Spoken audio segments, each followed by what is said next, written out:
رانا صاحب نے بڑا نرم رویے کا اور آپ کہہ لیں کہ پیشکش کا مظاہرہ کیا ہے. اس سے پہلے نون لیگ کی طرف سے کوئی اس قسم کی بات سامنے نہیں آئی کہ کافی حد تک اگر عمران خان صاحب کو اکوموڈیٹ کرنا پڑے تو کرنا چاہیے.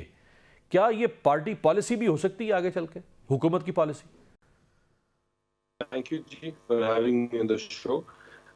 دیکھیں، ہم نے تو مفاہمت کی بات کہی ہے، ہم نے ہمیشہ جوڑنے کی بات کی ہے، اور ہم نے ہمیشہ یہ کہا ہے کہ ملک کو آگے بڑھانا چاہیے، ملک کو آگے لے کے جانا چاہیے، اور وہ مفاہمت کے ذریعے ہی لے کے جائیں گے.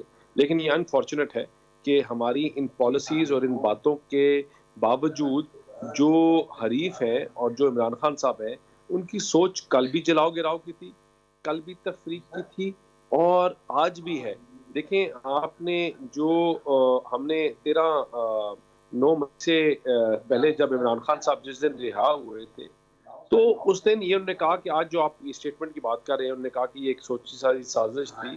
جب وہ رہا ہوئے تھے تو سب سے پہلا چیز کیا کی تھی؟ انہوں نے بیان دیا تھا، اور لوگوں نے ان سے پوچھا کہ جرنلسٹ نے کہ آپ نے حملہ کیوں کروایا ہے، آپ کے لوگوں نے کیوں حملہ کیا؟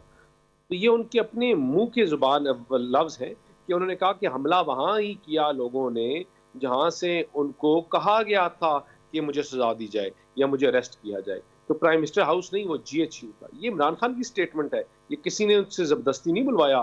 یہ عمران خان کی سٹیٹمنٹ ہے کہ جب ان سے پوچھا گیا اسی دن جرنلسٹ سے کہ آپ نے اپنے لوگوں کو منع کیوں نہیں کیا، تو انہوں نے کہا کہ اگر مجھے دوبارہ پکڑا گیا تو اسی طرح ہی لوگ ریاکٹ کر کے اور یہی کریں گے اور ریپیٹ کریں گے. تو مجھے بتائیں، آج ان کو یاد آ گیا 1.5 سال بعد کوئی سازش ہے، ٹھیک ہے، وہ ایک ملک جو ایک اچھی سمت میں چل رہا تھا، بیٹھے بیٹھے آپ نے PIA کے اوپر سٹیٹمنٹ دی اور اس جہاز کو آپ نے وران بس بنا دیا، جو پوری دنیا میں آپ نے اس کو بین کروا دیا. وہ بھی آج آپ کہتے ہیں کہ ہمیں وہ کسی اور کے کہنے کے اوپر سٹیٹمنٹ تھی. دیکھیں، ہماری جو بات ہے، یا ہم جو بات کرتے ہیں، وہ یہ کرتے ہیں کہ جو عمران خان صاحب ہیں، ان کی سیاست کی جو روح ہے یا ان کی سیاست کی بنیاد ہے، وہ نفرت کے اوپر ہے، وہ کارکردگی کے اوپر نہیں ہے. یہ نہیں اس چیز کے اوپر لوگوں کو اکٹھا نہیں کرتے کہ ہم نے 11 سال میں یہ پروجیکٹس کیے.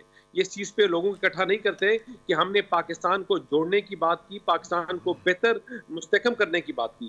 ان کی سیاسی سوچ ہے کہ پاکستان کو پاکستانی لوگوں کو نفرت کے ذریعے اکٹھے کرو. پہلے ان کو صوبوں میں بانٹو، پھر پٹھان کارڈ کھلو، اور پھر آپ اور اگر یہ چاہتے، یا اگر ان کا بیانیہ، یا اگر ان کا جو مین ایجنڈا تھا وہ پاکستان کی عوام کے فلاح و بہبود تھا، تو یہ پارا چنار کے بچوں کو چھوڑ کر ڈی چوک پہ حملہ کرتے. اپنے لیڈرز کیا کرتے ہیں؟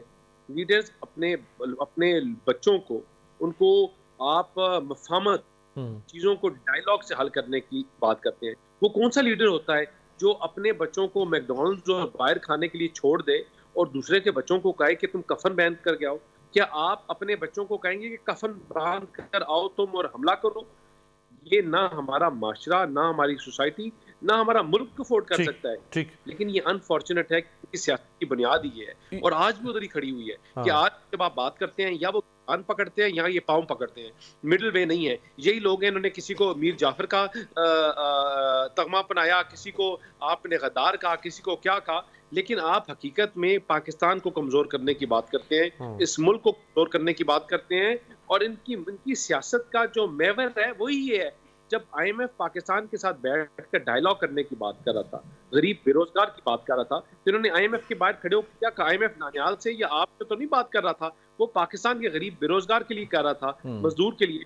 تو IMF کی بلڈنگ کے باہر کھڑے ہو کر انہوں نے کہا کہ اگر پاکستان سے مذاکرات کیا تو ہم سول نافرمانی کریں گے، ملک کو آگ لگا دیں گے، ملک کو بند کر دیں گے. اور یہی ان کا سیاسی بیانیہ ہے، ان کی سیاسی موت ہے کہ آج یہ ملک جو کبھی 40 روپے جس پہ ڈالر چلانگے مارتا تھا، کبھی 60 روپے، آج اس کی معیشت مستحکم ہو گئی ہے. یہ اس سے زیادہ اس حکومت کا بڑا کوئی ہر چیز سیکنڈری ہے. لیکن معیشت کے بارے میں آج کچھ اور اعداد و شمار بھی برشر صاحب یہ سامنے آیا ہے کہ جو پہلا کوارٹر ہے اس فسکل ایئر کا، اس میں جو گروتھ ریٹ ہے وہ 0.93% ہے، یعنی 1% بھی نہیں ہے. جو انڈسٹریل گروتھ ریٹ ہے وہ نیگیٹو ہے. جو کاسٹ آف ڈوئنگ بزنس ہے وہ بڑھ چکی ہوئی ہے. کوئی اتنی اچھی چیزیں بھی سامنے نہیں ہیں، بہت زیادہ ڈرم بیٹنگ والی. میں اب آپ کو بتاتا ہوں، جب آپ نے یہ ملک لیا تھا تو اس کو خنجر لگے ہوئے تھے، لہو لہان ہو رہا تھا.